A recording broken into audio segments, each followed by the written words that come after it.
Okay.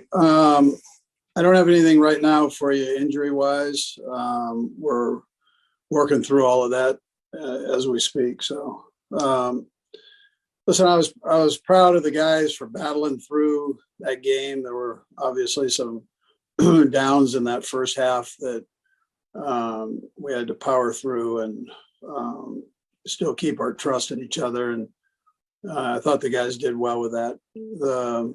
I thought Spags had a nice game plan for them, and that showed up really with the shutout in the second half. It really showed up, and so and then offensively, the turnovers hurt us in the first half, and the guys kind of worked through that, and we got straightened out for the second half, and we did some better things. I mean, came close to 500 yards there, total offense. And Pat ended up having worked through some of the problems early and then ended up having a pretty good game there. So that worked out well.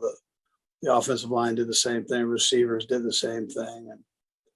And the tight ends likewise. And the one injury was Jody. He does have a torn Achilles. So, I was sad to see that happen, but I thought there's a time and a place where you've got to be able to do what we did yesterday, and I thought the guys did a good job with it. Anyways, with that, time's yours. First to Pete Sweeney. Go ahead, Pete. Brad, I'll just have a quick follow-up. Coach, I know we're not going to get anything injury-wise stemming from the game, but Kyle Long's a name we haven't said in a while. Finally eligible to come off the PUP. I was wondering if you had an update there, if you might open the practice window this week. Yeah, so I normally meet with Rick here this afternoon, so I'll know more about all of that once we get to that point, Pete. But right now, I don't have anything for you. And then Mike Remmers, I just was wondering, upon your look, how did he perform? Do you feel yesterday?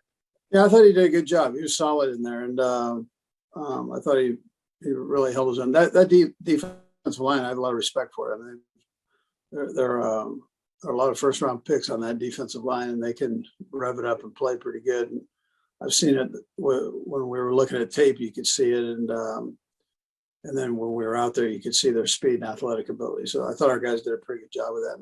Mike was, I thought for his first outing, I thought he did a real nice job. Let's go next to Sarin Petro. Go ahead, Sarin. Brad, I'll have a follow-up.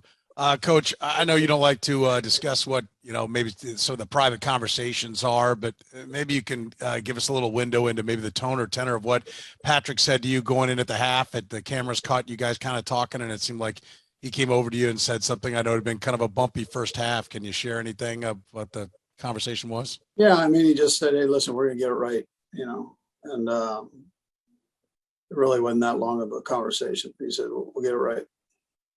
Okay. And then his interception, right? Like, I mean, it's pretty simple to say you can't do that, right? I understand. Yeah. Is that though, kind of an example? Was this, listen, you're 3-3. I don't want to say rock bottom. That doesn't seem like an appropriate term for a team that's, where you guys are. But was that kind of like, hey, just maybe that was the pinnacle of the frustration or maybe him trying to push and do too much and now maybe it's out of his system and you move forward?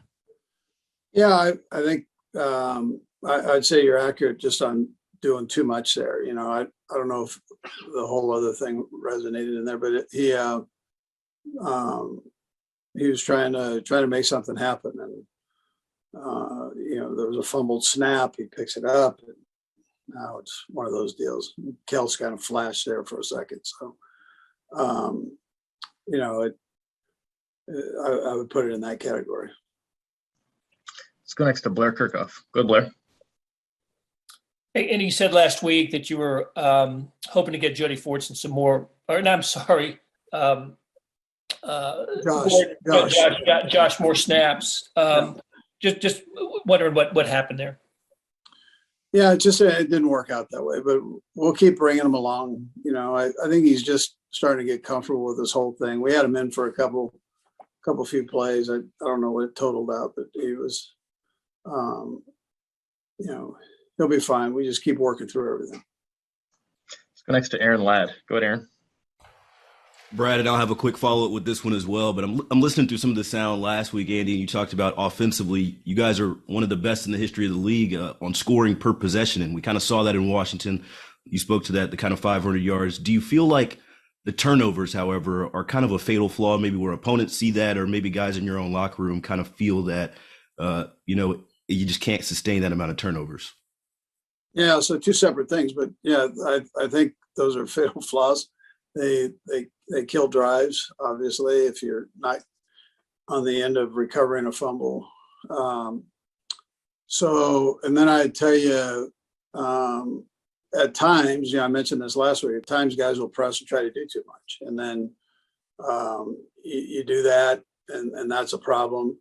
If you're concentrating on not doing the fumbling part as opposed to practicing it all week and making it a habit of covering the ball in traffic or making the right throws, or all the things that have kind of with looking the ball all the way into the tuck, all those things. If you don't make those a habit and you're concentrating them on game day, then there's a problem. That can be a problem. So we just go back and we try to focus in on the positive part of catching the football and those fundamental things. And it's been really fun to see Mike Dana kind of ball out and make a good rise for y'all. What have you seen from him, and what has impressed you in the first 6 weeks here? Yeah, he's done some good things. It was good to see him punch that ball out yesterday, and he's a real smart kid and plays hard and aggressive. He's not the biggest guy in the world, but he sure plays hard and is very smart. Let's go next to Matt Derrick. Good, Matt. Hey, Coach, you had another good day yesterday on offense on third down. You guys have been going along about 60% a clip better for a while now. What is it about this team that does the makeup of this team that makes them so formidable on third downs? Yeah, well, we are doing a good job with that. And I would tell you the execution has been good. We've been able to keep, for the most part, our third downs in a reasonably manageable position. And that helps, whether it's, the first, second down calls, plays, the guys making plays on those downs. And, and then that always helps. Normally your percentage go up. And then I think the coach has done a nice job with that. Mike Kafka, EB, these guys work on that like crazy. So, I think they've done a nice job there too. Last two, we'll go Todd and then Matt. Go ahead, Todd. Hey, Coach, a couple quick ones here. Just generally speaking, do you guys track what is called an interceptable pass? And if you do that, is that something you guys do in-house? Because it would seem to me like Patrick threw an interception yesterday that wouldn't have been an interceptable pass, right? The one that hit Tyreek in the hands. Do you guys track those things, and how do you do it? What's your data to get that done with? And I have a little follow-up. What's our data? We just evaluate every play. So, we give them a grade on every play. So if it's a catchable ball, then we expect you to catch it. And if it's a bad throw, then we expect you to throw it the right way the next time. But we grade all of that. Keep that on hand. That's not something that that's an ambiguous kind of a stat, though, right? What an interceptable pass is, I guess. What one would consider would be interceptable to someone else. I'm just trying to find what the gray area is there, because it seems to me like sometimes it's just unlucky, like a pass like that to Tyreek. That shouldn't have been an interception, but it was. Yeah, we've had a couple of those. So, we've got to do better on those. But no, we keep track of that. Yeah, as coaches, we keep track of that. Absolutely. Go last to Matt McMullen. Go ahead, Matt. Hey, Coach. So you mentioned last week how you looked forward to both sides of the ball playing well at the same time. Well, you got that in the second half. It was true complementary football. How encouraging was that, and how can you guys build on that moving forward? Yeah, so I mentioned that yesterday, just that we need to build on it, and we will. And then special teams, I also thought did a good job there. So, which also becomes important. But listen, if you can get the offense and defense playing well, then you see what you got to see that second half. And it's important that we keep growing there. And that we do eliminate the turnovers and we create turnovers and, all of those things that you're supposed to do to win football games and then have a solid special teams unit. So but that's what we're striving for. And I know our guys are hungry to do that. And so we'll keep working at it. Coach, we appreciate the time. Thanks for joining us. Okay. Thank you.